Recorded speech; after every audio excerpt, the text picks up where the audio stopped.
Friends, vintage calendars are honestly one of my absolute favorite things to collect for my art journaling imagery.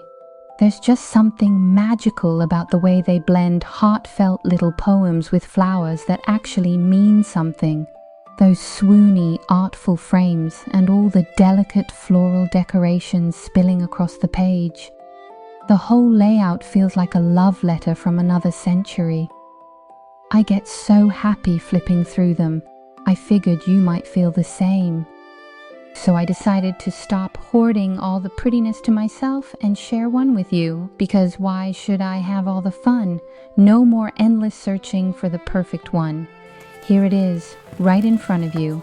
Let me show you this gem real quick. You're gonna love it. And the best part, it's perfect for crafting. People use the pages for junk journals, scrapbooking, collage, card making. The paper and the artwork are so pretty you almost don't want to cut them. But then you do, because they look incredible in projects. If you're into anything vintage or floral, this one will steal your heart. I'm obsessed. Okay, let me flip it open to January with you. January is all soft and hushed, wrapped in hellebore. The flower hellebore means protection and serenity, like a little shield of calm when everything feels harsh outside. It pairs perfectly with William Cullen Bryant's lines. The frost is on the pane, the fields are cold and bare, yet beauty lingers there in nature's calm, unyielding rain. Every time I read that, I feel this quiet strength settle over me, like even in the dead of winter, there's this gentle, stubborn beauty that refuses to leave. The hellebore stands tall like a guardian. The snowdrops peek out like little "you've got this" notes from the earth, and Bryant's words just tie it all together. It's only January, and I already want to live inside this page. Honestly, it feels like a hug from 1894. Okay, turn the page with me to February. Oh, be still my heart. This month is pure violet energy. Those tiny perfect flowers mean modesty and faithfulness. Like the quiet kind of love that doesn't shout, it just stays. And they tucked in these soft lines from Whittier's A Winter Piece. Wait, actually it's Bryant again, same gentle soul. And it says, "The stars are gleaming, the snowflakes fall, a hush of winter enwraps us all." I swear I can feel the silence when I read that. In the background there's this sweet little country arched bridge, all covered in snow, stretching over a frozen stream that winds through the sleeping village. It looks like the kind of place you'd walk at twilight with someone you don't need to talk to, because just being there together is enough. It's so peaceful. It almost hurts.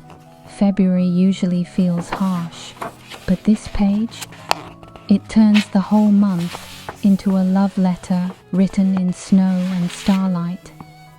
I could stare at it for hours. Okay, let's turn to March together. This page makes my heart do a little skip. March is all cherry blossoms, soft pink and floating everywhere like the sweetest goodbye kiss from winter. They mean transience and beauty, that gentle reminder to love things while they last, because nothing pretty stays forever. And right there with them is this darling little poem, now fixed and flowing perfectly. "'Tis the west wind's gentle sigh, whispering soft as spring draws nigh, through the boughs where robins sing, heralding the bloom of spring." I can practically hear the breeze rustling those pages. In the background there's the same little arched bridge from February, but now everything's waking up. The stream is flowing again, sparkling under the weak sunshine, and a family in a horse-drawn carriage is clip-clopping across it, probably on their way to church or a neighbor's house for tea. February was quiet and faithful, but March is the first shy smile of the year. I swear I get goosebumps every time I land on this page. Come with me to April. April is bursting with aquilegia, those whimsical columbine flowers that look like little dancing fairies, and the sweetest, brightest daisies. Columbine stands for resolve to win, that quiet, fierce determination that says keep going no matter what. And daisies, pure innocence and purity, like the world just took a deep breath and remembered how to be gentle again. Right in the middle is Bryant's gorgeous to a waterfowl, and honestly these lines make me tear up every single time. Whither, midst falling dew, dost thou pursue thy solitary way? A power doth guide thee still, to peace through fading light. It's like the columbine is that determined little bird flying on pure faith. Okay, slide into May. This one is pure sunshine in paper form. May is lily of the valley and peony heaven. Those tiny fragrant bells of lily of the valley mean sweetness and the return of happiness, like the world just remembered how to smile after a long winter. And the peonies, huge, blousy, impossible blooms that scream honor, prosperity, and yes, good things are finally here. They're paired with Tennyson's darling little poem, The Flower. It says, once in a golden hour I cast to earth a seed, up sprang a flower, bright as the sun indeed. It feels like the whole page is blushing with joy. Okay, let's step into June together. This page is so warm. June is nothing but roses and coreopsis, like the calendar just decided to throw a love party and invite every bee in the county.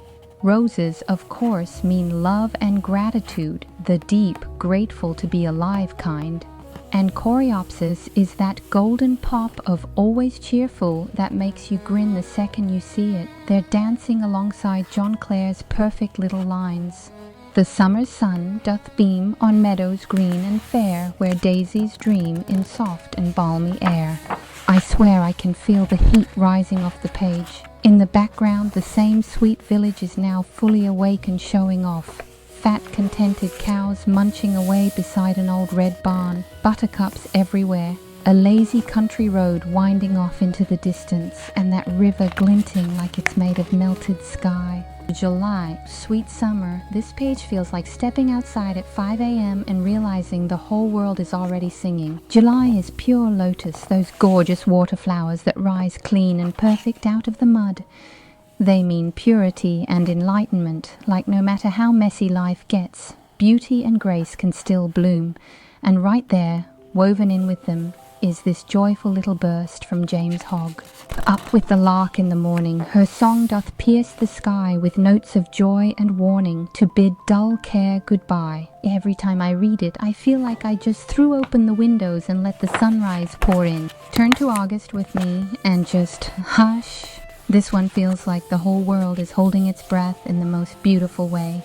August is poppy and dahlia, two flowers that shouldn't work together but absolutely do. Poppies are all imagination and that soft, dreamy drift toward eternal sleep, the kind that makes you think of warm afternoons and old stories, while dahlias stand tall with dignity and elegance, like they know exactly how gorgeous they are, paired with Longfellow's perfect harvest lines. The moon ascends the sky with golden light to roam o'er fields where reapers ply to guide the harvest home. The illustration is pure magic, a huge, low-hanging harvest moon glowing like a lantern you could almost touch, spilling silver over dark blue mountain silhouettes far away.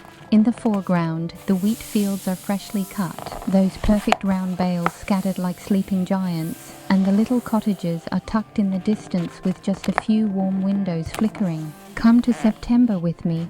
Slow, gentle exhale.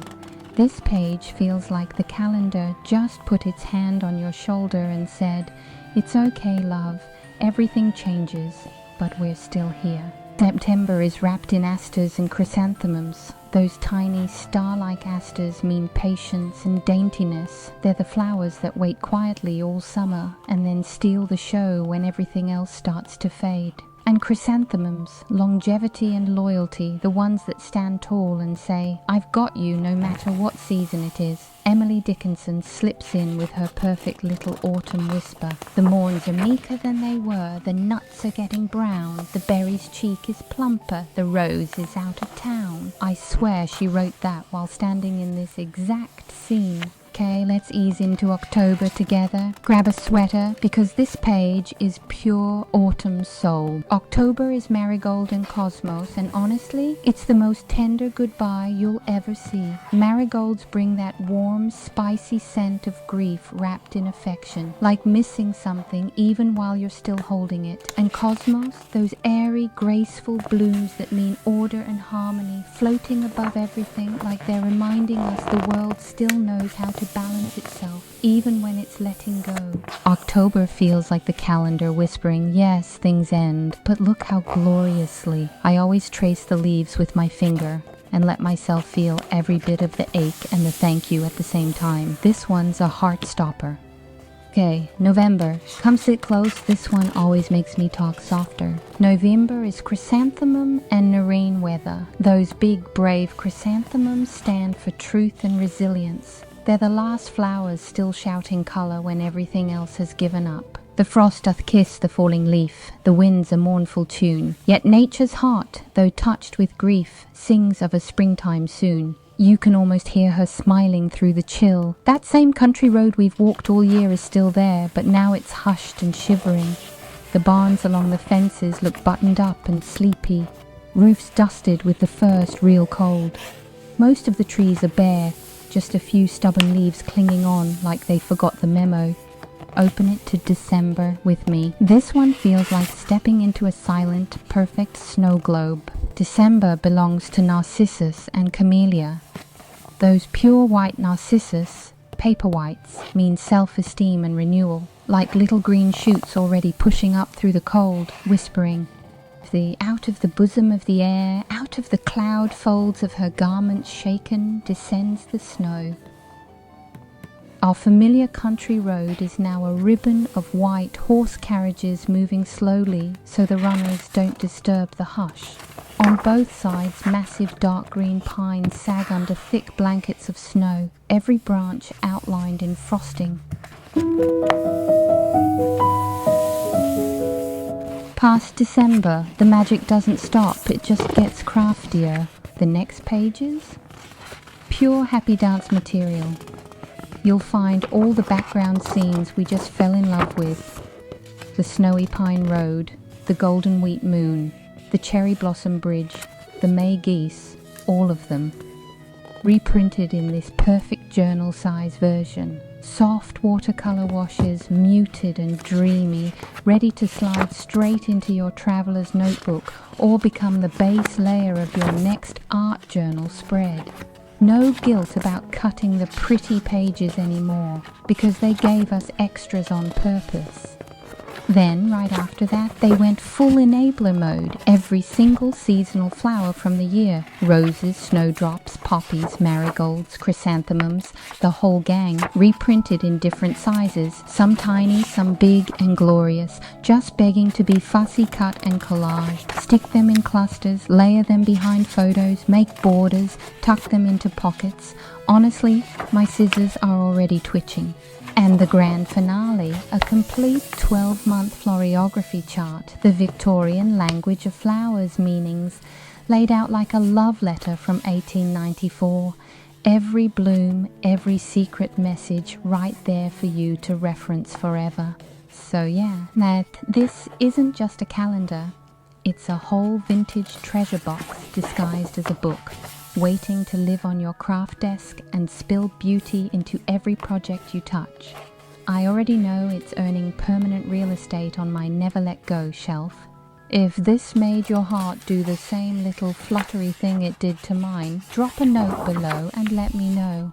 Maybe we can nudge the universe for more of these soul-hugging, flower-whispering beauties. Happy journaling, happy cutting, happy everything. You deserve all the pretty today.